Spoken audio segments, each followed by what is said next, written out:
Bago ngayong gabi, nahuli kam sa dashcam ang isang siklistang nag-counterflow pa ng North Luzon Expressway. Ang lalaki sa viral video, naligaw lang daw. Yan ang report ni Rafi Tima. Viral at may mahigit 500,000 views na sa social media ang dashcam footage na ito ng isang motorista noong Martes sa NLEX northbound sa bahagi ng Philippine Arena. Kitang biglang sumulpot ang isang nagbibisikleta sa tabi ng Center Island. Nag-counterflow ito at hinabol ng isang NLEX patrol officer. Ikinagulat ng motorista ang insidente. Pagbaba ng patrol po namin, pinapahinto, hindi siya tumitigil. Kaya ang ginawa, hinabol po ng patrol namin kasi kailangan talaga may stop siya dahil naka-counterflow siya dun sa traffic. Bakit daw po siya hindi huminto? Na-explain po ba niya?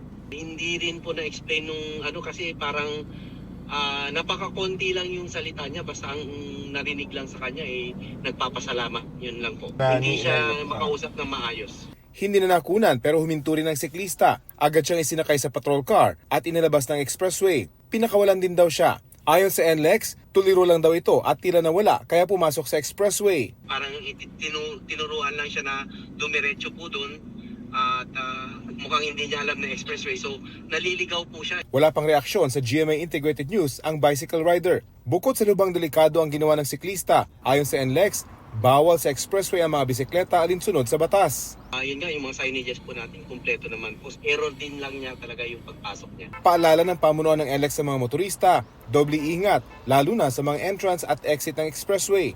Patuloy naman daw na magiging alerto ang kanilang personnel para dito maulit. Rafi Tima nagbabalita para sa GMA Integrated News. May mga dagdag po na temporary restraining order ang Supreme Court and Bank sa COMELEC. Yan ay para pigilan ang resolusyon nitong huwag isama ang tatlong local aspirants sa eleksyon 2025. Pansamantalang pinatitigil ang COMELEC sa pag-dismiss nito sa petisyon ng isang kandidato para sa substitution at inclusion sa opisyal na listahan ng kandidato. Pinahihinto rin ang COMELEC sa pagdeklara nito sa isang kandidato bilang nuisance candidate at pagkansela sa Certificate of Candidacy ng isa pang kandidato.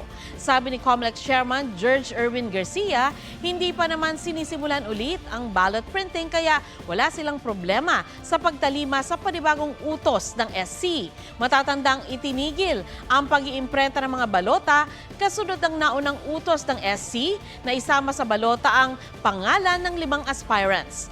6 na milyong balotang naimprenta na ang sisirain. Sugatan ng isang binatilyo sa General Santos City ng saksakin ng kaedad niyang binuli umano niya.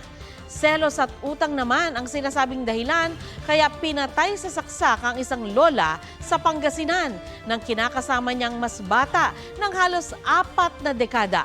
May report si Jeric Pasilyao ng GMA Regional TV.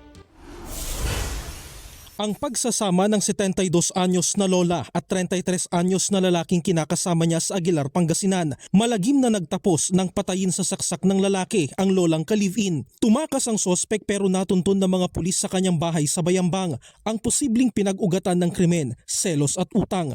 Bago ko saksakin, sinabi ko sa kanya, hindi ko na masikmura yung mga pinagsasabi mo sa amin kako. Kasi hindi niya tanggap na naliligaw ako sa kabila. They are living in one roof. So lasing yung suspect at ito namang victim parang kinukuha niya yung naipahiram niya sa kanya doon sa suspect na 13,000. Desidido ang pamilya ng biktima na sampahan siya ng reklamong murder. Nakakalungkot po. Kasi siyempre, ayun, biglaan po yung nangyari. Hindi namin sukat akalain na ganun yung kahantungan sa nanay ko po. Sa isang internet shop naman sa General Santos City, biglang tumayo ang isang lalaki at inundayan ng saksak ang katabi niya. Inambahan din niya ng saksak ang isa pa. Isinugod sa ospital ang biktimang 17 taong gulang. Kaedad lang niya ang sospek.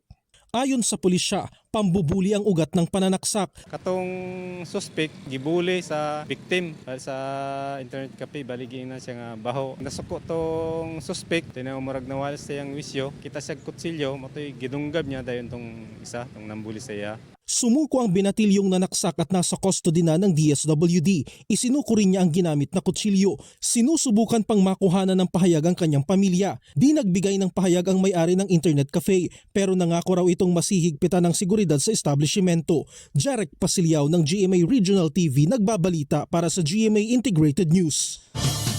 Hindi na bata kundi 22 years old na ang babaeng sampagita vendor sa viral video ng pagtaboy ng isang mall o isang security guard sa isang mall. Galit man ang kanyang pamilya sa nangyari, wala raw silang balak idemanda ang gwardya. May report si Chino Gaston. December 17 pa nakuna ng viral na bidyong ito ng pagtaboy ng isang gwardya sa binansagan ng netizens na Sampaguita girl ayon sa Mandaluyong Pulis. Kagabi, pinuntahan ng Mandaluyong Pulis ang tirahan ng babaeng nasa video na itatago natin sa pangalang Marie. Taga-Baysa, Quezon City siya. Kanina naman, DSWD ang dumalaw. Wala si Marie. Pamilya niya ang nadatnan nila at binigyan ng 20,000 pesos na tulong pinansyal. Kwento ng kanyang mga magulang, talagang gumagawa at nagbebenta sila ng Sampaguita garlands. Balik pa rin po kami para tingnan natin kung paano rin po mapalago ang inyong Sampaguita business. Ano po, Nay? Kaya gano'n na lang daw ang galit ng mga magulang ni Marie nang mapanood ng video. Nakikiupo lang siya kasi maambon ng mga time na yun, nagigisilong po siya. Naghanap buhay naman maayos ng anak ko, hindi naman nagnakaw.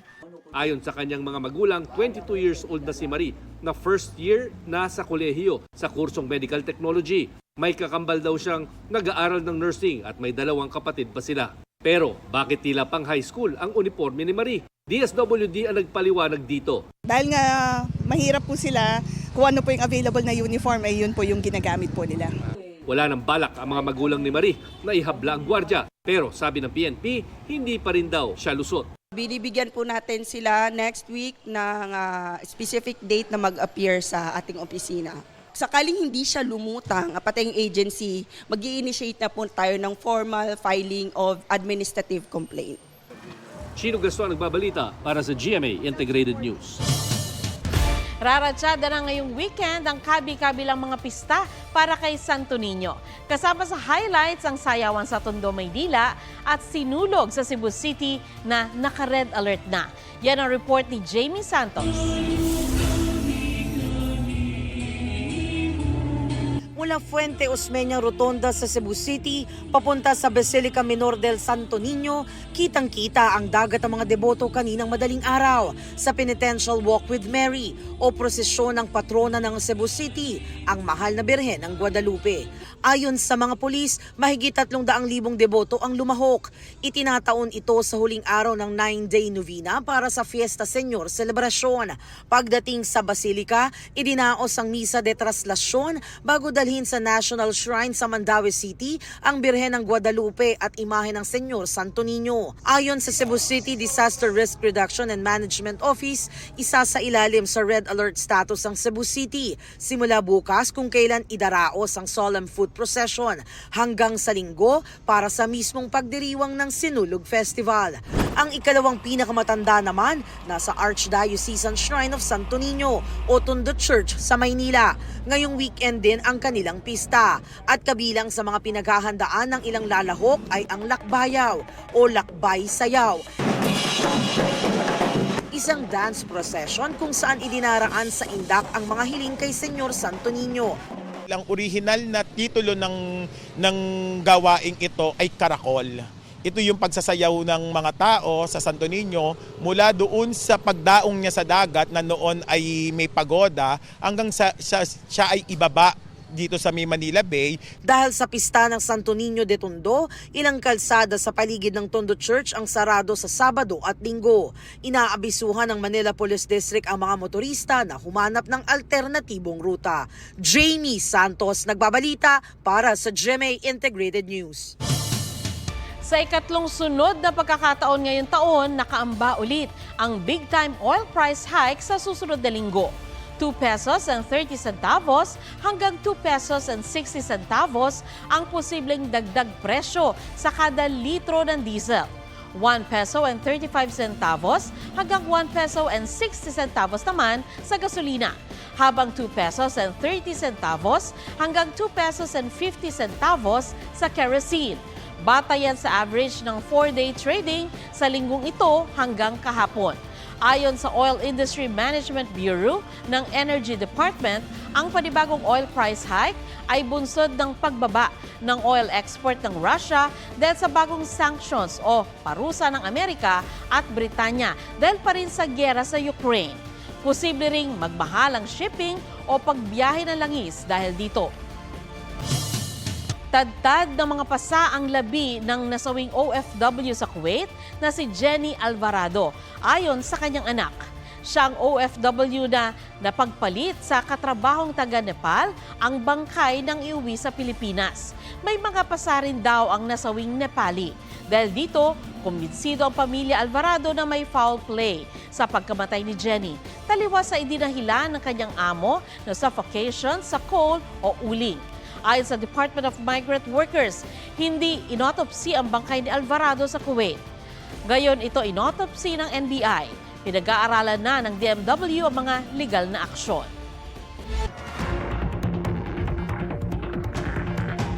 Sa January 19 na magiging epektibo ang pag-ban sa social media app na TikTok sa Amerika. Yan ay kung hindi ibebenta ng may-ari nitong Chinese company na ByteDance ang TikTok sa isang American firm. Alinsunod sa batas ng pinirmahan ni US President Joe Biden noong Abril. Hinihintay pa ang desisyon ng US Supreme Court kung pagtitibayin ang batas. Tingin naman ng FBI at ilang US government officials, banta sa kanilang national security ang TikTok at posibleng magamit ng Chinese government para mangolekta ng data ng American users. Pero sabi ng TikTok, paglabag ito sa karapatan sa free speech na ginagarantiyahan ng US Constitution. Ruro Madrid, kanino raw mas takot kumpara sa buwaya?